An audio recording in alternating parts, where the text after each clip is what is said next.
Imagine this. A cop is seeking out his brother's killer and falls for the daughter of a businessman who is involved in a money deal with his father. I am today's host, Nathan, and I'll be explaining 2000's Romeo Must Die. So it all starts at a club, and yes, in the very first scene, the races seem to be at loggerheads. Poe is seated in a corner, kissing his girlfriend while two other Asian women dance in a titillating manner. And this scenario easily catches the attention of other clubgoers too. It's not long before security is called in to take care of things. Poe's real offense is that he is an Asian man in a predominantly black club. Soon enough, a black bouncer confronts Poe. And just then, Poe's backup arrives, chief of which is Kai, his father's right-hand man. A scuffle ensues, and everyone pulls out a gun.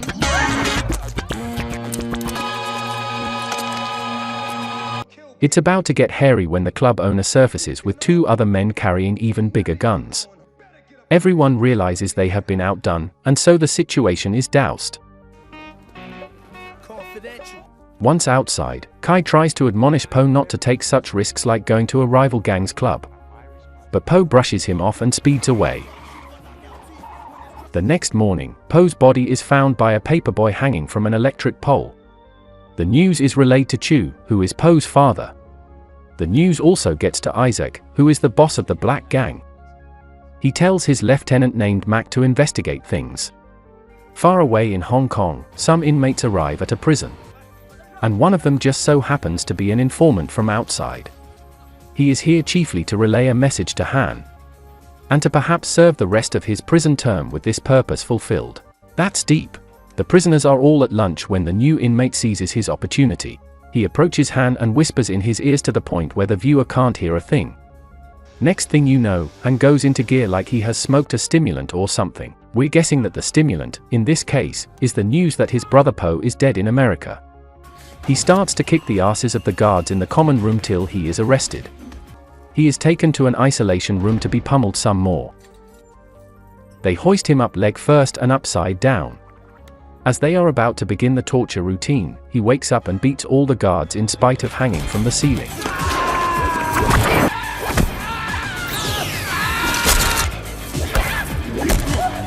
He then snatches a key and gets dressed like a guard. He heads for the exits, but a lone guard discovers his knocked-out colleagues and rushes to press the alarm button. Han is already leaving the main gates by now, meaning it is too late. He simply rides away on a bicycle. Isaac and Chu, who are the heads of the black and Asian gangs, respectively, meet up. In the presence of their men, Isaac offers his condolences to Chu, but there is no love lost between them. Next, we are taken to Trish's store. She is Isaac's daughter and apparently wants nothing to do with her father's criminal business. Mac has sent Maurice to watch over her, and as she leaves for a break, Maurice blocks her and insists that he is there to babysit her. She has no other option but to follow him. But Trish soon ditches Maurice when he is distracted at a music store while sampling some music. You can't blame him, though, it's his jam. Han too has stolen a taxi, and it's the first one Trish hails to get away from Maurice. Han drives recklessly and doesn't even know how to start the meter.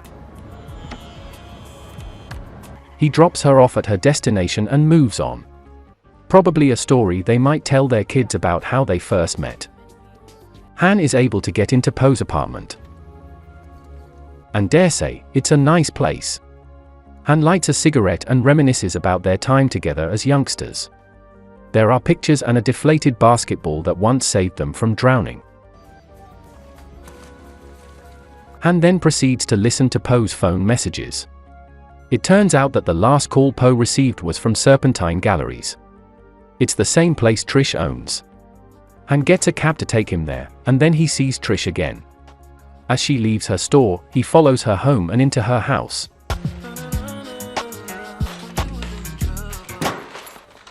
He tries to ask her about his brother calling her store number, but then Maurice and some men arrive.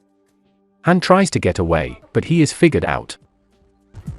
Now you know Mr. O'Day don't let things slide. The boys attack him, but he finishes them off with his superior kung fu skills.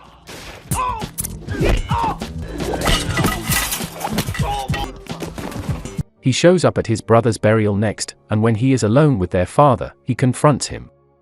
It turned out Han took the fall back in Hong Kong so Po and his father could be acquitted of any crimes. And surprise! Han was a police officer all this time, or rather a former police officer. Han is able to meet with Trish again at the park. Mac is there playing a game of football when he spots Han with Trish. He invites Han to join the game. The boys recognize him from the earlier incident at Trish's place. It's game time, then, or is it revenge time? Their first and second plays go as planned.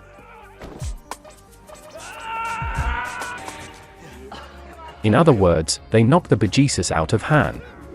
But Han is a quick learner, and on the third play, he seizes the initiative and is able to floor the entire team single-handedly and score a touchdown.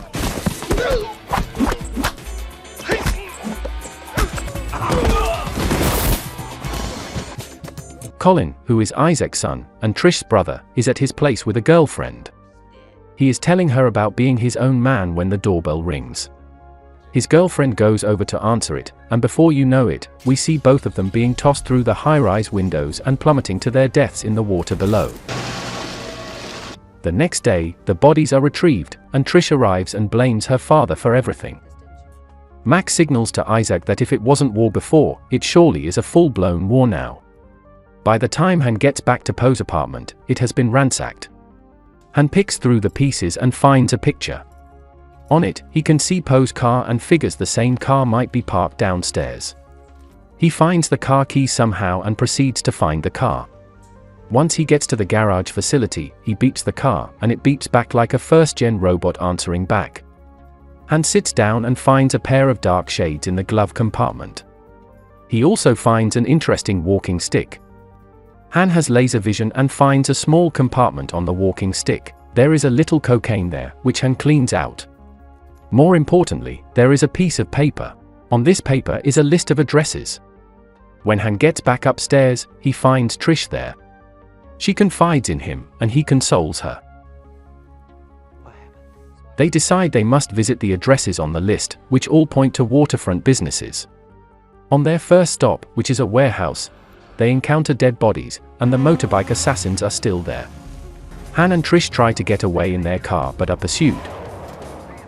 It's a dangerous car chase through a busy highway, complete with some shooting as if disregarding the safety of other civilians plying the road.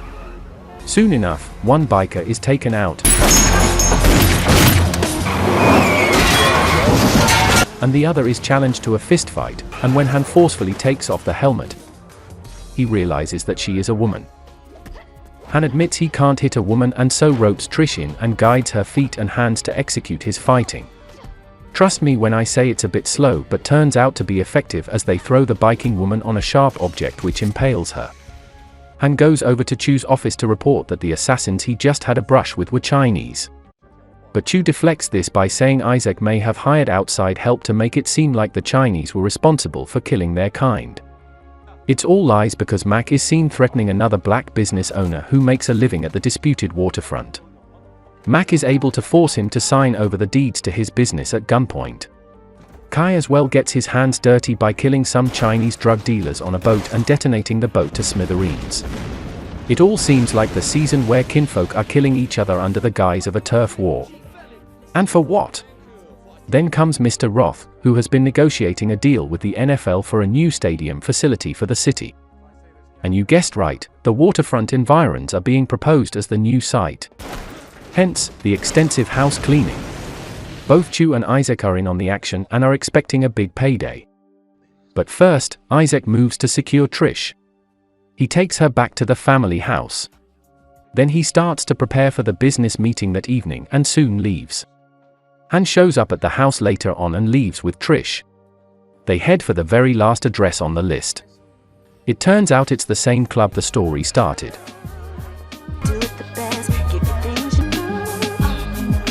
They get the owner's attention by dancing openly, and as they proceed to acquaint themselves,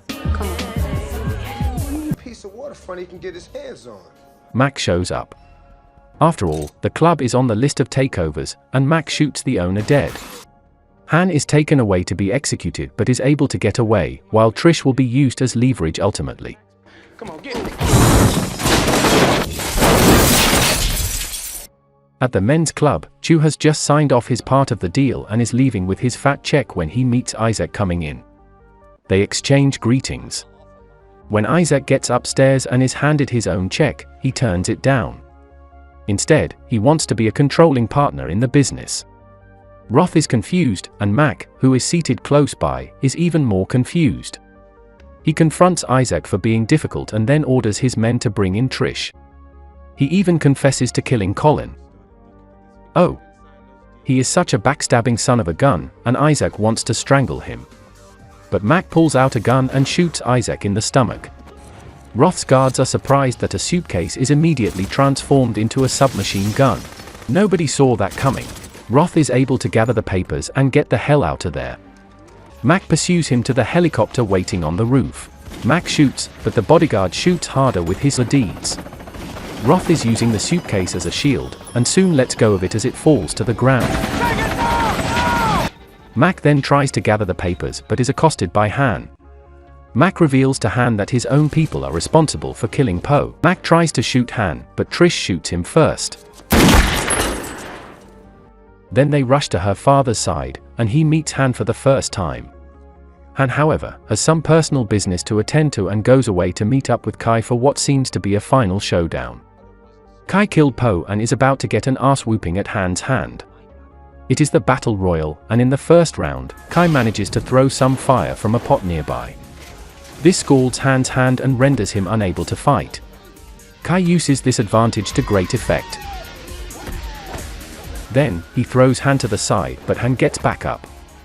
He rips his jacket and wraps his hands. So it's round 2, and in his rage, he makes quick work of Kai. His final move will surely make some of you combat video game fans proud. He practically breaks Kai's spine from the head down with just a kick. And so it's TKO. Chu is waiting in his office with a gun by his side. Han confronts him for killing his own son. Chu tosses the gun across the desk and wants Han to do him the honors. But Han flips that honor card on Chu. As Han steps out, Chu blows his own brains out. The police soon arrive to take things from there. Trish meets up with Han and they leave the scene together. Maybe their budding relationship might stand a chance after all. But my personal opinion is they seem worlds apart. What do you think? Thank you for watching. Check out these other videos from Imagine This, and make sure to subscribe and tap the bell to be notified about our latest videos. See you next time.